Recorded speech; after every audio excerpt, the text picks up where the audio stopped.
लग रहा है। ये कैसे हो सकता है? कहीं मैं कोई सपना तो नहीं देख रही हूँ? क्योंकि हमेशा तो मोदी जी एम्बुलेंस को रास्ता देते हैं और आज एम्बुलेंस रास्ता दे रही है। ये प्लान में इतनी बड़ी चेंजिंग कब आ गई? वैसे ये देखा जाए तो बाद में मुझे पता चला कि ये पूरा गेम प्लान क्या है। और अक्सर आपने देखा होगा कि मोदी जी का काफिला जहां से निकलता है वहां अचानक एक एम्बुलेंस आ जाती है और मोदी जी उसको रास्ता दे देते हैं जाने के लिए। फिर क्या? फिर तो भर भर कर सोशल मीडिया पर रीलें वायरल होंगी और फिर मोदी जी के समर्थक तारीफ के पुल बांध देंगे। लेकिन अब पूरा मामला उल्टा हो चुका है। अब एम्बुलेंस मोदी जी को रास्ता दे रही है। सब क्या देखना पड़ रहा है?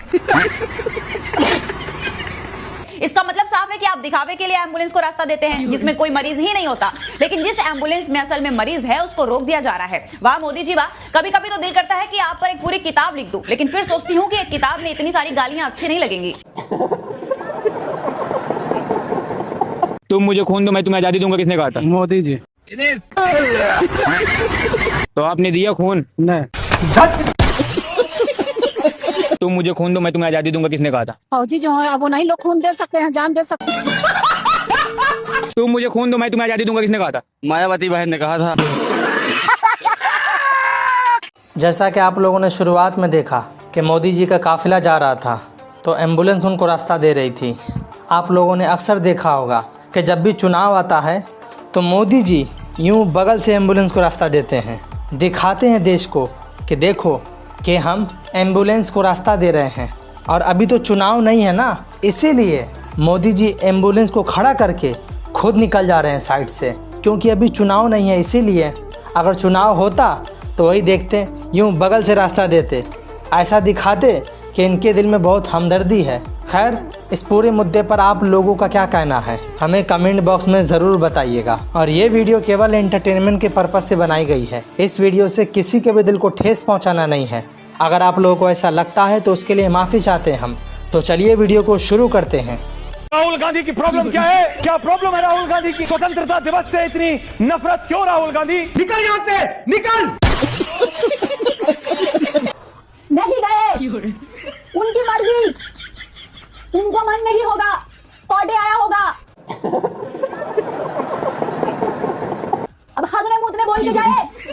हाँ और हाँ किया इन्होंने इंसल्ट। वंदे मातरम में चीयर मांगा, स्टॉप स्टॉप बोला, 4 मिनट का गाना को बोला, इतना लंबा नहीं चलाने का, गलत है। इसीलिए तो कुर्सी नहीं दे रहे हैं हम लोग, इसीलिए तो रूलिंग पार्टी नहीं बन रही है।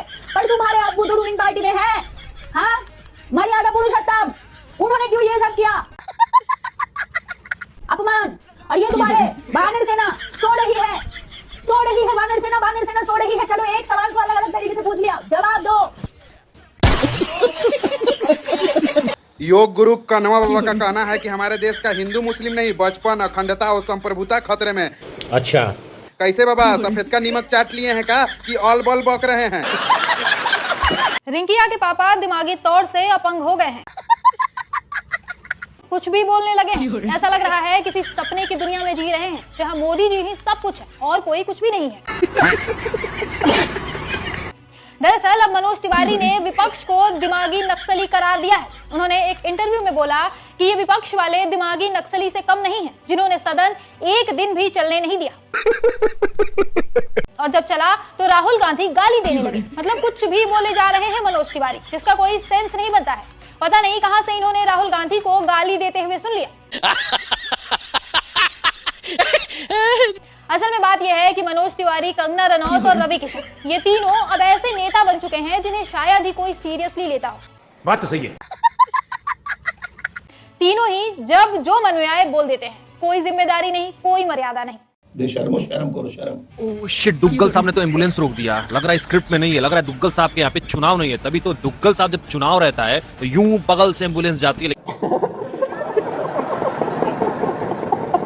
लेकिन आज देखो ना, रुक गई एम्बुलेंस। उस एम्बुलेंस में कोई आखिरी सांस से गिन रहा होगा, मर रहा होगा, लेकिन ये फर्क नहीं पड़ता है क्योंकि वहां पर चुनाव नहीं है, वहां पर जुमलेबाजी नहीं है। अगर चुनाव रहता, जुमलेबाजी रहती, तभी देखते एम्बुलेंस कर लिए रास्ता खुल जाता। और गोदी मीडिया सीने फाड़ फाड़ कर दिखाती कि देखिए कैसे मोदी जी ने अपनी रैली में अपने कॉन्वॉय से एम्बुलेंस को जाने दिया। जो नहीं बोलेगा वे देशद्रोही है। क्या नहीं बोलेगा? वंदे मातरम, वंदे मातरम। अबे कौन है बे तू? क्या तो वंदे मातरम नहीं बोलेगा? क्या है वो? देशद्रोही है। देशद्रोही है। भाई साहब कुछ ज्यादा नहीं हो गया? मतलब कुछ भी नहीं बोलेगा आपको लगता है हाँ बिल्कुल तो वंदे मातरम बोलना चाहिए बिल्कुल बोलना चाहिए। तो आप चलिए आप बता दीजिए गा दीजिए वंदे मातरम ये फंस गया सीएम। 4 लाइनें गा दीजिए वंदे मातरम की। मेरे याद नहीं है। आपको याद नहीं अभी तो आप कह रहे हो कि वंदे मातरम नहीं गाएगा वो देशद्रोही है आपको नहीं याद वंदे मातरम 2 लाइनें गा दीजिए वंदे मातरम की। याद है तो नहीं है। अच्छा 1 लाइन गा दीजिए आप 1 लाइन याद नहीं है भैया एक। साले का खोपड़ी तोड़ साले का 1 लाइन गा दीजिए अरे नहीं है। वंदे मातरम सुजलाम सुफलाम मलयज शीतलाम। इसमें क्या कहने का है? आपको नहीं याद कौन है ये लोग कहाँ से आते हैं मैं सच्चा सनातनी हिंदू हूँ। हम लोग कट्टर सनातनी अंधभक्त गोबर खाने वाले लोग हैं। साला दिख रहा है तुमको देख के। हम लोग चाहते हैं कि देश में हिंदू मुस्लिम सिख ईसाई सभी लोग मिलकर रहें। नहीं, मुसलमान नहीं। हम लोग जो है मुसलमान को देखना नहीं चाहते। मुसलमान को इंडिया से बाहर भगाओ। चुप साला नफरती चिंटू तुम्हारे जैसा लोगों के कारण ही देश में शांति नहीं हो रहा है। हम लोग देश के बारे में सोचते हैं हम लोग देशभक्त हैं। हम लोग पार्टी के बारे में सोचते हैं क्योंकि हम लोग अंधभक्त हैं। पार्टी से बड़ा देश नहीं हो सकता है। मार के चप्पल खोल साला पार्टी से बड़ा देश नहीं हो सकता है। साला अंधभक्त गोबर भक्त। हम लोग 15 अगस्त 26 जनवरी के दिन अपने देश के तिरंगे को शान से लहराते हैं। नहीं, हम लोग 15 अगस्त के दिन जो है अपने पार्टी का झंडा लहराते हैं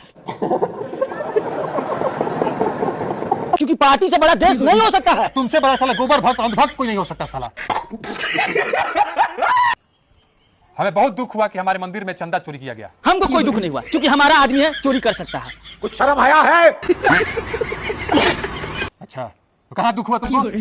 दुख होगा नहीं है, लेकिन हाँ पप्पू यादव हाँ। पप्पू यादव का क्या किया? वो सनातन का मजाक उड़ाया है, उसको हम माफ नहीं कर सकते हैं। दुख हुआ ना? एकदम दुख हुआ। तो जब हनुमान जी को नचाया गया हनुमान जी को उड़ाया तो तुमको दुख हुआ कि नहीं रहे? नहीं, वहाँ पे दुख नहीं होगा क्योंकि मेरा अपना आदमी उड़ाया है, अपना आदमी नचाया है। तो साला बहुत नीच आदमी रहे। अच्छा वो चलेगा अपना आदमी चलेगा, लेकिन मुसलमान नहीं। अच्छा मुसलमान यादव नहीं। अच्छा नफरती चिंटू है तुम साला। हम लोग सनातनी हिंदू है, हम लोग श्री राम को मानने वाले हैं। हम लोग जो है ना राम को नहीं मानते हैं, जो राम को लाए हैं ना हम लोग उनको मानते हैं। अच्छा राम को नहीं मानते हैं? नहीं, हम लोग जो राम को लाए उनको मानते हैं। चंदा चोरी से भी दुख नहीं हुआ होगा? इस सबसे कोई हम लोग को दुख नहीं है। साला अंधभक्त साला तुम्हारे जैसे लोग के कारण ही सच्चा हिंदू सनातन बदनाम हो रहा है।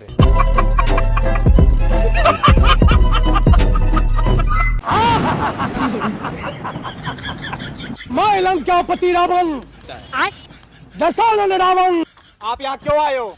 सुना है मोदी नाम का भगवान कोई धरती पर आया है। ये इसलिए मैं उससे युद्ध करने आया हूँ। हे लंकेश, इस युद्ध में हम आपके साथ हैं। वाह निर्मला ताई वाह, बस आपका ही तो इंतजार था हमें। हम भी सोच रहे थे कि आखिर हमारी ताई जी कहाँ हैं। देश में इतना कुछ हो गया, अब तक कोई बयान ही नहीं आया और मेरे इस सब्र का फल मिल ही गया है और इतना मजेदार फल मिला कि पूछिए ही मत। दोस्तों पहले नीट की परीक्षा धर्मेंद्र प्रधान ने लीक कर दी और अब निर्मला सीतारमण ने धुरंधर 3 की स्क्रिप्ट भी लीक कर दी है। क्या? जी हाँ दोस्तों, आपको बता दें कि हमारी निर्मला ताई ने पेपर लीक के फायदे गिनवा दिए हैं। कह रही हैं कि पेपर लीक होने से बच्चों को पढ़ने का और ज्यादा वक्त मिल गया, जितना वक्त मिलेगा उतनी अच्छी तैयारी होगी। अम्मा बहन पे आ जाऊंगा मैं, इनकी अम्मा बहन पे आ जाऊंगा। दोस्तों मुझे तो लगा था कि ये सुनने के लिए मुझे धुरंधर 3 का इंतजार करना पड़ेगा, लेकिन धन्य हो हमारी ताई जी कि उन्होंने स्क्रिप्ट को भी लीक करवा दिया। दिल दिया है जा भी देंगे ऐ सनम तेरे लिए। उड़ता ही फिरू इन हवाओं में कहीं। ये वही डस्टबिन है जिसको स्वास्थ्य मंत्री मंगल पांडे ने 15,000 बता के गवर्नमेंट से पैसे लिए हैं। ये 15,000 का डस्टबिन है। कैमरा नीचे कीजिए महाराज। हाय देख लीजिए 15,000 का डस्टबिन। ये 15,000 का डस्टबिन है। सोचिए इन्फेक्शन लेस डस्टबिन जिसमें इन्फेक्शन नहीं लगेगा छूने से, लेकिन हम छू भी नहीं सकते हाथ से। अगर सच में अगर ईमानदार नेता होगा ना तो एक दिन आकर के बैठे स्वास्थ्य मंत्री मंगल पांडे से एक ही गुजारिश है, भैया तुमने डस्टबिन घोटाला करके ये दिखा दिया कि कचरा का पैदाइश सिर्फ कचरा चोरी कर सकता है और कुछ नहीं। सब क्या देखना पड़ रहा है। भैया अगर भाजपाइयों का मतलब बस चलने लग जाए तो हमारे गंगा जी का एक एक बूंद पानी चोरी हो जाए। आप तो डस्टबिन की बात कर रहे हैं। अगर मोदी जी का बस चले, अगर भाजपाइयों का बस चले तो टट्टियों में से टटिया चोरी हो जाए भाई। बाथरूम की टटिया चोरी हो जाए। क्या बोल रही है, कुछ भी बोल देती है, मुंह में आता है। गलत क्या बोल रहे हैं? डस्टबिन आप यूज किए 15,000 का डस्टबिन भाई। हमारे पूरा बिहार हम लोग घूमे हैं, पूरे बिहार में आपने कहीं भी 15,000 का एक भी डस्टबिन देखा है? कोई दिक्कत परेशानी? कोई दिक्कत परेशानी नहीं, मोदी परेशानी कर रहे हैं। अच्छा हाँ, खाद में हर एक चीज में हमारी परेशानी है। मोदी हट जाए, जान लो सब हट जाओ। बवाल देश के हाँ, मोदी परेशानी कर रहे हैं और कोई परेशानी नहीं। और कोई परेशानी नहीं, ना खाद मिल रही, कोई चीज, सब परेशानी है। आराम से सिलेंडर मिलते तो रोटी बनते हम भी परेशानी, खाद में परेशानी, हर जगह जाओ। अब दुनिया को लंडूर मांगी रहे मोदी। अब बहुला बहु जौला बहु कुछ मिलता ही नहीं है। भाजपा ने कुछ अच्छा नहीं बनाया, सब कुछ मजबूत नहीं बनाया। आप सड़क बनाते हैं, धस जाती है। सही पकड़े हैं। पुल बनाते हैं, टूट जाता है। अस्पताल बनाते हैं तो उसमें डॉक्टर नहीं आते हैं। लेकिन एक चीज भाजपा ने बहुत मजबूत बनाई, वो भी बिना पैसे के, अंधभक्त। 12 साल में जमाना कितना बदल गया है। पहले लोग सालियों से मजाक करते थे और अब अनभक्तों से, सालियों से भी ज्यादा चिढ़ जाते हैं ये। बोल बीजेपी जिंदाबाद। बोल नहीं तो मारेंगे अभी। बीजेपी जिंदाबाद। बोल कांग्रेस पार्टी जिंदाबाद। कांग्रेस जिंदाबाद। वो समाजवादी पार्टी जिंदाबाद। समाजवादी पार्टी जिंदाबाद। ये किस पार्टी का है? नाम क्या है तेरा? अब शेखदीप के। कांग्रेस जनता पार्टी। ये साले काकरोचों की जनसंख्या दिन ब दिन बढ़ती जा रही है। काला हिट छिड़कना पड़ेगा। अंकल जी, अगर इंसान को भगवान ने बनाया तो फिर भिखारी को किसने बनाया? मोदी जी ने। ये हमारे कबीले का सबसे हैंडसम तरीन बंदा है भाई। क्या ये क्या बक रहे हो माँ? और इसका ये कहना है कि उसके ऊपर बहुत ज्यादा लड़कियां मरती हैं। ओ भाई, मारो मुझे, मुझे मारो। लड़कियां इसके साथ शादी करने के लिए भाई एक दूसरे के साथ लड़ाई करती है कि हमें ये बंदा चाहिए और इसकी रीजन ये कि इसके खूबसूरत बाल। What? आपका कोई ऐसा दोस्त जो इसकी तरह हैंडसम लगता है और जिसका ये कहना है कि उसके ऊपर लड़कियां भी मरती हैं, उसको लाजमी टैग कीजिएगा ताकि उसको पता चले कि उसका एक हम शक्ल यहाँ पे अफ्रीका में भी है।